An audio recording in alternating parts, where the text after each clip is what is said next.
இட்லி எப்பா இட்லி போட்ட சமான எவ்வளவு பெரிய பூகம் வந்தாலும் சரிடா நீ ஒரு ஆள் எஸ்கேப் ஆயிருப்பா.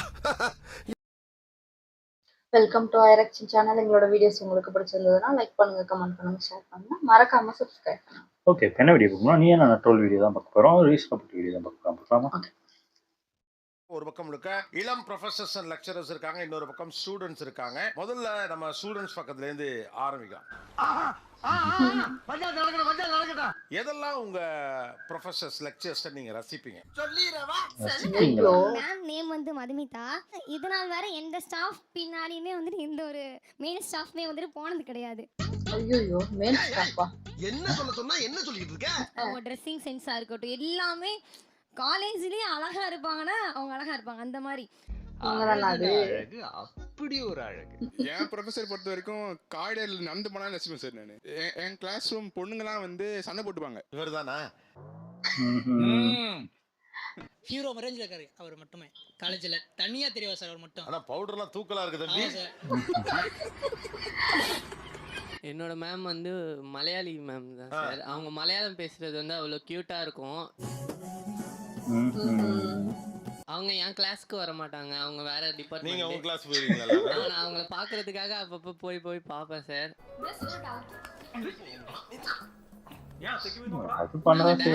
அதெல்லாம் ஆடுவோம். டான்ஸ் ஆடும்போது ரீல்லாம் எடுப்போம். ரீல் எடுக்கும்போது அவங்க கொடுக்குற எக்ஸ்பிரஷன்ஸ் அதெல்லாம் செம்ம கியூட்டா இருக்கும் சார். அவங்க கிட்டத்தட்ட மலர் டீச்சர் ரேஞ்சுக்கு சொல்றாங்க. மலர் டீச்சர் தான் சார். போடான்னு மலர் டீச்சர் தானா? செம்ம கியூட்டா இருக்கும். என்ன சொல்லுவாங்க? நீ போடா அப்படின்னு. ஸ்டைலா அந்த கோலஸ் போட்டுட்டே வருவார். செம்ம மாசா இருக்கும் சார். அந்த காலேஜ்க்கே வந்து அவர்தான் மாஸ்ன்ற மாதிரி இருக்கும். நானா சொல்லவே இல்ல. சத்தியமா இப்பதான் எனக்கு தெரியும் சார். இதுக்கு முன்னாடி நான் கேள்வியப்பட்டது இல்ல. ஆனா ஒரு வாரம் ஷாக்கா இருக்கா? ஓ பசங்க இந்த அளவு நம்மள கவனிக்கிறாங்க. எல்லாம் பாத்துர்க்காங்கன்னு இப்பதான் தெரியுது எனக்கு. இன்னும் பச்சை புள்ளையா இருக்கேடா. பச்சை புள்ளையா? வெளுத்து புடுவேன் அப்படின்னு ஒரு டக்குன்னு அது கியூட்டா இருக்கும். அந்த வெளுத்து புடுவேன் சொல்றது ஒரு வாட்டி சொல்லுங்க சார். அதாவது நான் என்ன சொல்ல வரேன்னா, சார் ரொம்ப திட்டாரு, திட்ட வேணான்னு சொல்லுங்கன்னு சொல்ற ஸ்டூடெண்ட்டை நான் கேட்டிருக்கேன். திட்டினாலும் நல்லா தான் சார் இருக்கும். வெளுத்து போடுவேன், இனிமேல் பண்ணக்கூடாது சரியா? இது சூப்பர். அப்ப உங்க ப்ரொஃபசர் திட்டது ரொம்ப அழகா இருக்கும், அதுக்காகவே நான் அதை ரசிச்சு பார்ப்பேன். அவங்க பேசுறதே கியூட்டா இருக்கும் சார். எங்களுக்கு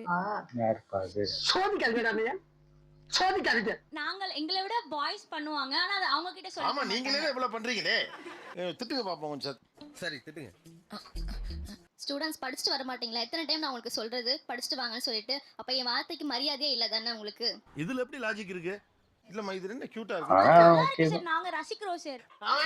நான் படிக்கிறப்பலாம் எங்காவே இந்த மாதிரி யாருமே இல்ல. வெக்கமாவே இல்ல அப்படின்ற ஒரு ஸ்லாங் சொல்லுவாங்க. வெக்கமா இல்ல, ட்ரைனிங் டீச்சர்ஸ் சொல்லுவாங்க. பசங்கள பண்ணி வேற காட்டுவாங்க. அவங்களாம் திட்ட மாட்டாங்க. அந்த பொண்ணோட ஸ்டூடண்ட்ட கொடுங்க. சாரி. இப்போ நோட் எடுத்துட்டு வரல அப்படினா டீச்சர் மாதிரி இல்ல பாரு. அதான் சொல்றேன். இவ்ளோ எங்காலாம் ஒண்ணு தெரியல. சீ வெக்கமா இல்லன்னு கோவமா சொல்லுங்க. திட்டுறது சீ இப்படி தான் சார் சொல்லுவேன். ஏமா இப்படி சொன்னா ஒருத்தருக்கு எப்படிமா கோவம் வரும்? ஆமா கோவம் வர மாதிரி சொல்லணும். ஸ்டூடெண்ட்க்கு அப்படியே திட்டிட்டாங்களே அப்படின்னு தோணணும். எங்க சொல்லுங்க பாப்போம். சீ வெக்கமா இல்ல.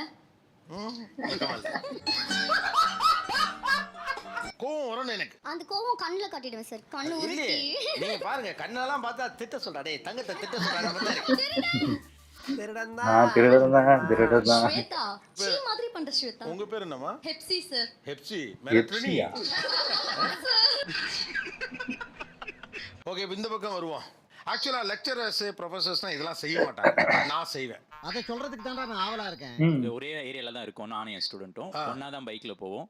காலேஜ் முடிச்சுட்டு ஒன்னா தான் ஜிம்முக்கும் போவோம். ஒரே ஏரியானால நான் வந்து 300 பெட்ரோல் போடுறேன்னா அத்தவர் அவர் போட்டு வைப்பேன். அதையும் தெரியவா சொல்லிட்டா. அவர் ஏதோ கூட்டு போறா, நீங்க பெருந்தன்மையோட நினைச்சுக்காதீங்க. பெட்ரோல் காசு வாங்கிக்கிறாப்ல அப்படின்ட்டு. இப்ப அவன் உன்கிட்ட கேட்டானா?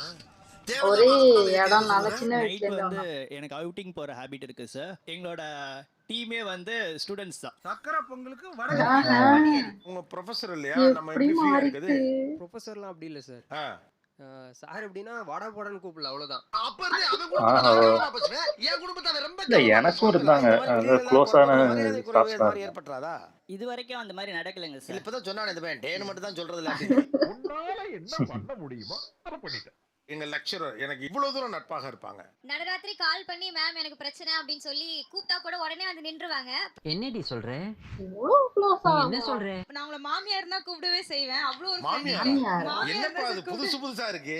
ஆனா இது புதுசா இருக்குனே, புதுசா இருக்கு. ஏன் உங்களை மாமியார்னு கூப்பிடுறீங்க? அவங்களோட பையனை கல்யாணம் பண்ணி கொடுக்குறேன்னு சொன்னாங்க சார். கதை இப்படி போகுதா? இதெல்லாம் ஒரு பொழப்பா? ஆனா நீங்க ஃப்ரெண்ட்லியா இருப்பதாலே அவங்க என்ன அட்வான்டேஜ் எடுத்துக்கிறாங்க? திடீர்னு தோல்மை போயிட்டு வாங்க லைவ் போடலாம்.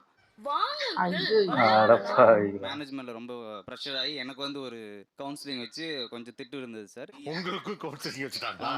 அதான் ஒரே ரத்தங்க. ரொம்ப இது இல்ல அது உங்களால உங்களை ஹச்ஓடி எல்லாம் பாத்துட்டாருன்னா செத்தாங்க. என் பேரும் அவர் பேரும் ஒரே பேர். அது ஒரு காரணமாவே நாங்க 2 பேரும் சுத்தாத இடமே இல்லை சார். அப்படியா? அப்ப எனக்கு இது வேற. சுத்தாத இடமே இல்லை. சாயந்தரம் 8 மணி வரைக்கும் என் கூட தான் இருக்காரு. இட்ஸ் லைக் அவர் தான் எனக்கு இப்போ ஃப்ரெண்டு மாதிரி சுத்துறேன்னும் போது நான் ஒரு ஃப்ரெண்டா பார்க்கலாம் எப்படி சார்? நீ சொல்றதெல்லாம் நம்ம பேரண்ட்ஸே எடுத்துக்கலாம். அவங்க கிட்ட அன்பு மட்டுமே எல்லா நேரமும் இருக்காது, ஒரு கண்டிப்போட கூடிய ஒரு அன்பு இருக்கு இல்லையா? ஆனா ஃப்ரெண்ட்லியா இருக்கிற ப்ரொஃபசர் கிட்ட எங்களால அன்பு மட்டுமே பார்க்க முடியாது, எங்களால அவங்கள ஒரு ப்ரொஃபசரா பார்க்க முடியல.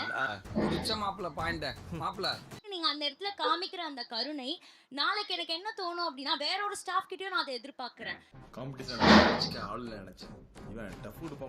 ஆசிரியர் எவ்வளவு வரைக்கும் இறங்கி போலாமோ அதை தாண்டி இறங்கி போறப்ப என்ஜாய் பண்றாங்க. அப்ப நியாயமா நடந்துக்கக்கூடிய ஒரு ஆசிரியர் அந்த சிக்கலுக்கு ஆளாகிறாங்களே. ஒரு ஜஸ்டிஃபைபிளான ஒரு கம்யூனிகேஷன் பிள்ளைங்க கையில கொடுத்தாதான் அவன் அதை புரிஞ்சுப்பான். இல்லைன்னா we are literally spoiling them தான். அதுல மாற்று கருத்து இல்ல. மத்தவங்க சொன்னா நான் செஞ்சிருக்க மாட்டேன். இவங்க சொன்னதுனால நான் செஞ்சேன். எனக்காக ரொம்ப இறங்கி வந்த ஒரு நல்ல ஃப்ரெண்ட்லியான ஒரு ப்ரொஃபசர். அதை வேற ஞாபகப்படுத்திட்டீங்க. யார்ட்டையுமே போய் சாரிலாம் கேட்க மாட்டேன் சார் அவ்வளவா. ஆனா அவங்க சொன்னாங்கன்ட்டு நான் ஒரு ஃபேக்கல்ட்டியில போய் சாரி கேட்டேன் சார். எங்கேயோ போயிட்டடா நீ. ஆமா, புடிச்ச டீச்சர்லாம் சாரி கேட்டப்ப உங்களுக்கு எப்படி இருந்துச்சு? அப்பதான் சார் இனிமே நம்ம தப்பு பண்ணாலும் இனிமே நம்ம போய் சாரி கேட்கணும் யாரா இருந்தாலும் அப்படின்னு. நான் வந்து ஃபங்க் வச்சிருந்தேன் ஹேர். வீட்டில் யார் சொன்னாலுமே முடி வெட்ட மாட்டேன். அந்த அளவுக்கு ரொம்ப இதுவா இருப்பேன். எங்க அம்மாலாம் அழுவாங்க. ரவுடி மாதிரி இருக்கான். இதுல மாட்டினேன். அப்பவுமே நான் பிரின்சிபல் வரைக்கும் சொன்னாங்க முடி வெட்டுன்னு. நான் வெட்டவே இல்லை. அது நடக்காதுன்ற அது நடக்காதுங்கற சார் வந்து எனக்காக வெட்டிட்டு வா அப்படின்னு சொன்னாங்க. அடுத்த நாள் நான் ஃபுல்லா போய் ஃபுல் மர் கட் மாதிரி அடிச்சிட்டு வந்து அவர்கிட்ட காட்டினேன். அந்த மகானை பார்க்காது. ஆளு அந்த சார் சொன்னோன்னு ஏன் கேட்டீங்க? அது தெரியல. அது ஏன்னு தெரியல சார். அவருக்காக அவர் கேக்குறாங்க அப்படிங்கிறதுக்காக பண்ணலாம் அப்படின்னு. நந்தகுமார் சார். நந்தகுமார் பொண்ணுன்னு சொல்லாம இது ரீசெண்டாக காலேஜில் பெரிய சண்டே ஆச்சு. டிசி கொடுக்குற அளவுக்கு போயிடுச்சு. நானும் சொல்லிட்டேன் டிசி வாங்கி எனக்கு கிளம்புறேன் அப்படின்ட்டேன். வீட்டில் சொன்னாங்க சாரி கேளு. முடியாதுங்க. முடியாதா? முடியாதுங்க. என்னால முடியல. முடியாதியா? எல்லா ஸ்டாஃப் சொன்னாங்க சாரி கேள பொண்ணு. நான் யாருக்காக சாரி டிசி கொடுக்க நான் கிளம்புறேன் அப்படின்னு சொன்னேன். சொன்னாங்க ஒரே வார்த்தை மேமுக்காக ஓகே நான் அந்த கிளாஸ் இருக்கேன் அப்படின்னு சொல்லிட்டு இது பண்ணேன். நாட்டுக்காகலாம் இல்ல நீ கேட்ட உனக்காக. ஏன் அம்மா அப்பாலாம் சொல்லியும் கேட்கல, ஏன் அவங்க சொல்லி கேட்டீங்க? அது தெரிஞ்ச நான் ஏன் அங்க வர்றேன்? அவங்க சொன்ன எந்த வார்த்தை உங்க மனசை தச்சுது? என்ன நினச்சிப்பாரு உங்கள் அம்மா நினச்சிப்பாரு நானும் ஒரு அம்மா மாதிரி தான் அப்படின்னு சொல்லி எடுத்து சொன்னாங்க. அது எனக்கு ரொம்பவே ஃபீல் ஆச்சு. உங்களை மாதிரி மனுஷன் கொஞ்சம் மழை பெய்யுது. என்ன மனுஷன் பையனுக்காக உட்காந்து அவனை பேசி அவனுக்கு புரிய வச்சு அந்த பையனை படிப்பை தொடர வைக்கணும்னு ஏன் நினைச்சுக்க? அது ஆக்சுவலா உங்க வேலை இல்லை. அப்படி கேளுங்க. இப்ப கேட்டீங்களே நியாயமான கேள்வி. சில பேர் என்னவோ பண்ணிட்டு போறான் அப்படின்னு அடிதடி போய் அப்படி கம்ப்ளீட்டா அவன் வந்து கரியரே ஸ்பாயில் ஆயிடக்கூடாது. நீ அப்படி வரியா? படிப்பும் போயிடும், அடிதடினே லைஃப் போகவும் வாய்ப்பு இருக்குங்கிற மாறிடக்கூடாது. என்னன்னு ஒருவேளை நீங்க இந்த காலேஜ்ல அடிதடி அந்த லேபிளோட வெளியில போயிருந்தீங்கன்னா உங்க லைஃப் என்ன ஆயிருக்கும்? கண்டிப்பாக ஸ்பாயில் ஆயிருக்கும். Saved actually. ஆமா பிளாக் மார்க் வச்சிருப்போம்.